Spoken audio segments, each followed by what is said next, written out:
Welcome, I'm Kinetic Symphony. This is Dave. I hunt down and report on weird and true mysterious stories, from glitches to the supernatural. Case file number 1901, written by Wide Umpire 348. A condo's nightly call, when things fall off the wall. I just moved to a condo. It's a large space that has been cozy these last 3 months. Except for one thing.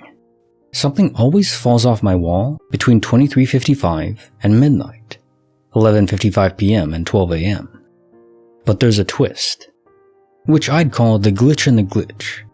That will be towards the end.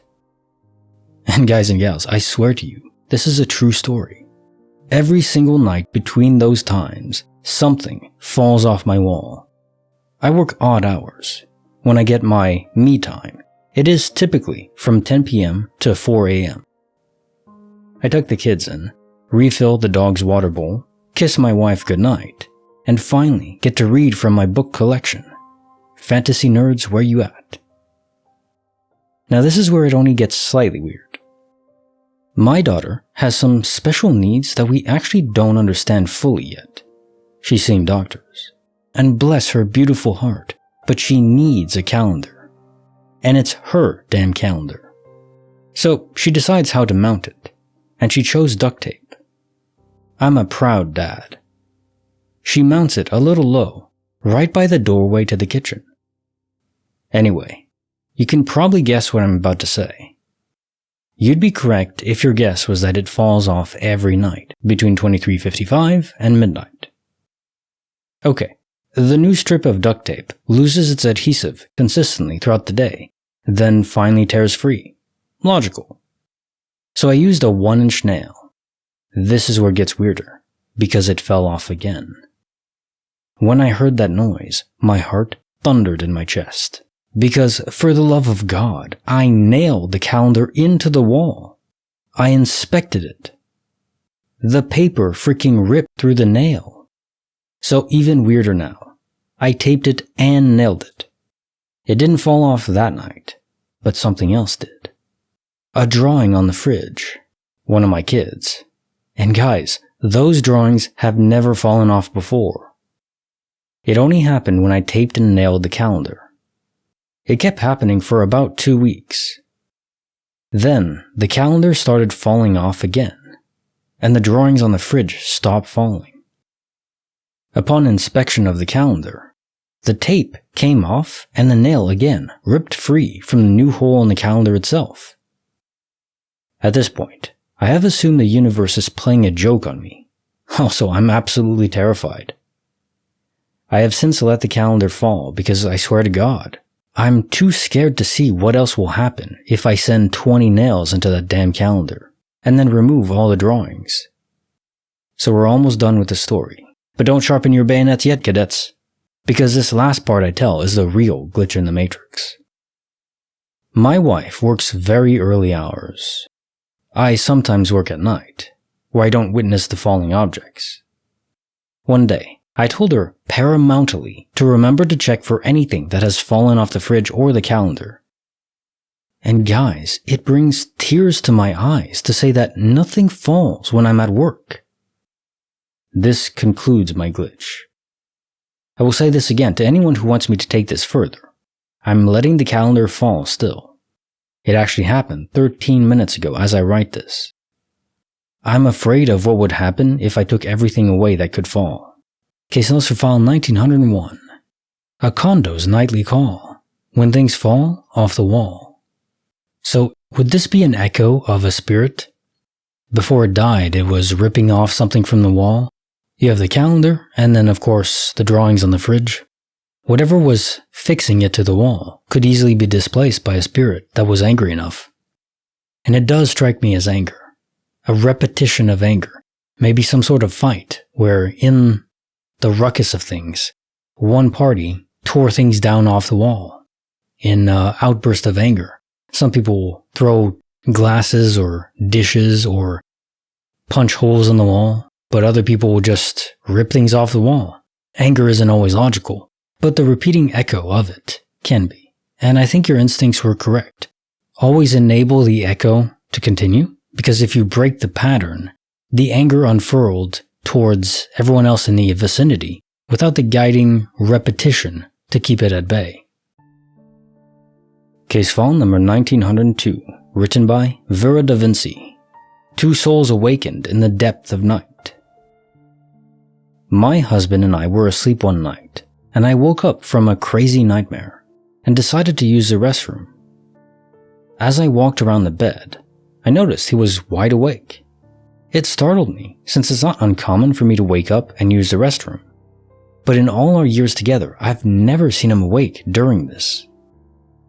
He works a lot and sleeps through the night usually. We both ask each other if everything's alright and eventually go back to bed. The next morning, we're chatting and I mentioned our 3 a.m. meeting. He told me he was having a nightmare about our oldest child, how they were in an elevator together and she suddenly ran out and was lost. He was frantically searching everywhere and walked into the room with many children huddled together, including our child. Then he woke up in terror before he could save her. I sat across from him with my mouth wide open in absolute shock. I dreamt that I was with the same child on an escalator and suddenly she was lost.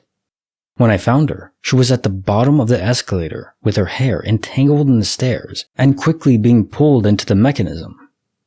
I reached out to pull her out, but as my hand was outstretched, I woke up in sheer terror. We basically had the same terrifying dream about our shared child being lost, then found and woke up right before we could save her, at the exact same time in real life. Case file 1902. Two souls awakened in the depth of night. I'm not certain on this one. Did some outside force or presence, like a guardian angel, instill this vision in both of your heads simultaneously? Or was it more like a simple connection? A strong connection between you and your wife, and so you dream of the same things? It would be the latter if this kind of thing happens again and again in the future. Your minds are just so connected that you'll dream of similar things. It might not have any meaning in the world. I don't think your children are in any danger if it is just a mental connection, a bridge, if you will. But if it was a warning from a guardian angel, well, yeah. Definitely keep an eye on your children. Not that I need to tell you that. Case file number 1903, written by AmazinglySingle. A sushi craving ride. A wallet with nowhere to hide. I went to buy sushi on my bike because the sushi place was around 700 meters, half a mile, from my home. I was wearing one of those sports pants that have shallow pockets, but one pocket has a zipper, so you can close it and nothing falls off. Bought the sushi, paid for it, all good. Put my wallet in my pocket with a zipper, but I'm not sure if I closed the zipper or not. Rode the bike back home and ate sushi. Later that same day, my girlfriend and I were getting ready to go out. That's when I couldn't find my wallet. She helped me search for it. There was nothing over the dining table. This is important for later. The wallet was simply not there. The only logical answer was that I dropped it on my way home from the sushi place. I went back to the sushi place and asked them if they had seen my wallet. They told me they hadn't. I went back on my way home from the sushi place, walking with a flashlight, looking for it on the ground. Nothing. I got back home and started canceling all my credit cards. But I was also terrified because in my wallet was my driving license, university card, and my voter ID card. This is extremely sensitive information, and there have been cases where people have been indicted in crimes they didn't commit just because the police found their IDs nearby. The next day, I asked my dad, because my driving license was lost with the wallet, to take me to the prosecutor's office in order to give notice of my lost wallet, in case whoever found it made bad use of my IDs and had a legal shield in that case. Just when I was about to leave, my girlfriend asked me where the prosecutor's office was, so I took my laptop from my desk, walked up to the empty dining table, showed her where the prosecutor's office is, closed my laptop, and there it was. My wallet, just to the right of my closed laptop. I let out a very loud, "What?" And my girlfriend was very confused too. It felt like a magic trick, but real. Caissance found 1903. A sushi craving ride. A wallet with nowhere to hide.